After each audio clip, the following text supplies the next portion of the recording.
Around 2 in the morning, rest is getting harder. Hello, welcome, Devil Sniper here, and today I'm bringing you episode number 8 of our career mode with West Ham United. What a start we've had to the season. 2 games, 2 wins, and now we take on Manchester City at the Etihad Stadium. This will be a real test for the boys. This will be a real test to see how far we've come since the pre-season tournament, and of course how far we've come since our 2 opening games, the 1-0 win against Chelsea and a 2-1 win against Bournemouth. Players to watch, of course, Kevin De Bruyne and Dimitri Payet, battle of the most important players for each team. We all know how influential De Bruyne is for Manchester City, and we know how talismanic Payet is for West Ham. So hopefully both players will be able to deliver a masterclass, and of course hopefully West Ham will come out the better side of it. Pep Guardiola in charge of Man City really has them playing well in the first couple of games, but not really looking like they're formidable. They do look like they've got some issues at the back, and hopefully it can be exploited by Feghouli, who has started off the season like an absolute battering ram. He is on fire, literally on fire. He tore David Luiz to shreds, so much so that Chelsea had to double up on him, and he caused so many problems against Bournemouth. Could have had a couple of goals, to be fair, but he did pull off one of the most amazing goal line clearances. But we do kick off with West Ham kicking from right to left with the ball in the centre of the park. It's played out to Nordvet. Nordvet plays a delightful ball into Zaza, but he was on the stretch. Unfortunately, Zaza there was on the stretch. Looked like he could have had a bit more time, but he decided to go for the shot straight away, which put him on the stretch. If he'd taken a touch, perhaps he could have caused Man City a few more issues, as Bakary Sagna on the right-hand side plays the ball into Annunaki. Annunaki with a cross to the back post, but that is nothing. Arbeloa just lets that one go out. Man City definitely aren't looking formidable coming forward. They definitely seem to be a little bit resigned to just ball possession, as Feghouli picks up the ball. Right hand side, cuts inside. Oh, he's so tricky, so hard to keep hold off. Great ball in, and Zaza doesn't go up for their header, but Feghouli picks the ball up again, gives it to Arbeloa. Arbeloa into Noble. Noble drifting inside. Nice little fake shot. Tries to move past the defender, strikes the ball, doesn't really get a clean connection, and that's a simple save for Manchester City. But again, Zaza picking up the ball slightly deep. Plays a delightful ball out to that left-hand side, though, for Antonio. On that left, trying to cut inside. Does cut inside. Gets past the fullback, Sanger. Pulls it back. Oh, no one's there. Unbelievable. Manchester City cleared the ball with ease. Great play there by Antonio, though. But the ball from Zaza was actually quite impressive. As again, Dimitri Payet picks up the ball in the hole. Has time, has space, but the referee blows that half-time whistle. Not the most exciting of first halves. Not a great deal happening at each end. Not a great deal happening at all in the game. But it is Manchester City 0, West Ham 0. And straight away, Pep Guardiola's changed it up. He's bought a Fernando and he's bought on Gundogan. Obviously, he wants to play more attacking football and look to push West Ham back, because in this first half, West Ham were pushing Man City further back than I think Pep Guardiola would have liked. But that's got to be a testament to the tactics of Filippo Bonaperti. But it is Manchester City with Neves on the right-hand side. Gets the cross in. Oh, nearly a diving header there for Raheem Sterling. But Antonio on the opposite end, left-hand side, looks to cut inside. Plenty of time, plenty of space in the box, but he's tackled straight away.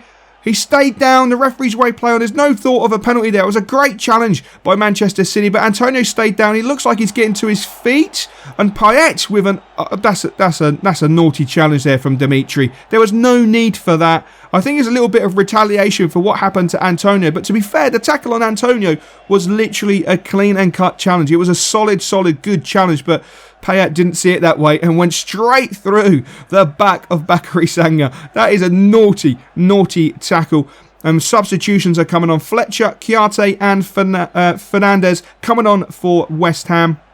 Fegouli's gone off, Noble's gone off, and Zaza yet again has gone off. He's just not living up to it at the moment, and that is poor concentration from the back line of West Ham there. Really poor decision making. De Bruyne on the ball, looking to create some space into Neves. Neves' first touch is awful. David Silva! Oh my days, Randolph was excellent reactions there, but Man City are really coming into the game now. Neves with the ball, drifting inside, plays a delightful ball at the top. Oh, Bonner gets it all wrong, and it's Sanger. Oh my days, if that was anyone else than Bakary Sanger, West Ham would be trailing 1-0. Absolutely poor defensively there. Filippo Bonaperti cannot be impressed with that, as Nordvet plays the ball through. Oh, Dimitri Payet with a gift of an opportunity.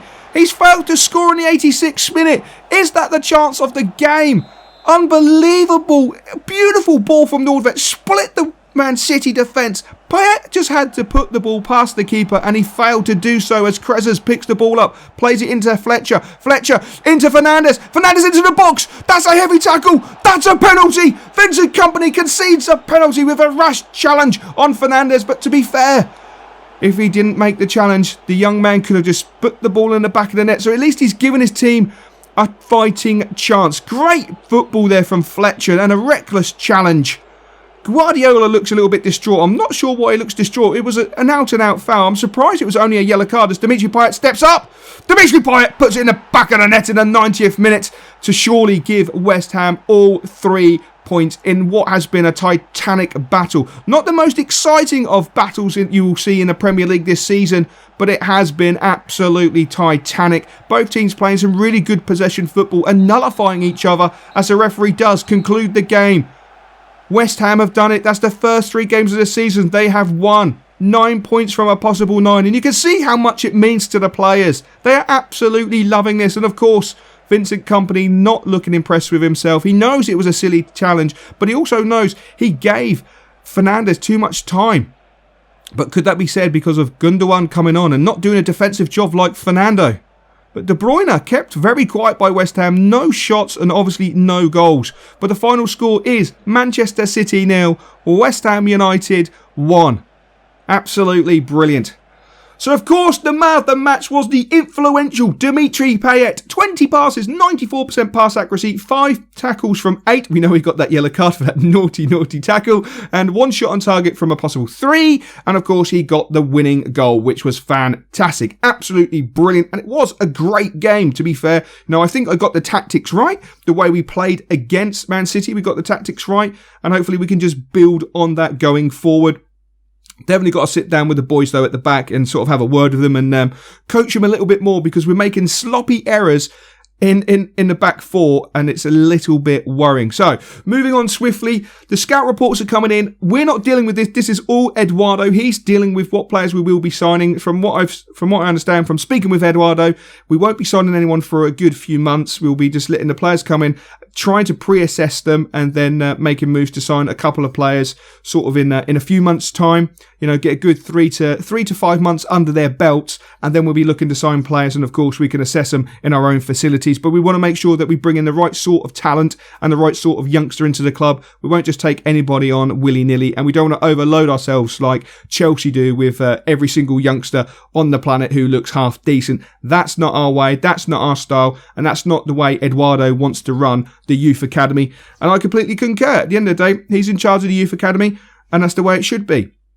So moving forward, hopefully you've enjoyed this episode. I know it's not the longest episode in the world, but I had to squeeze 1 game in, and of course I wanted to squeeze in the Youth Academy side. The next episode, of course, will be the end of month review, and until then, I will catch you later.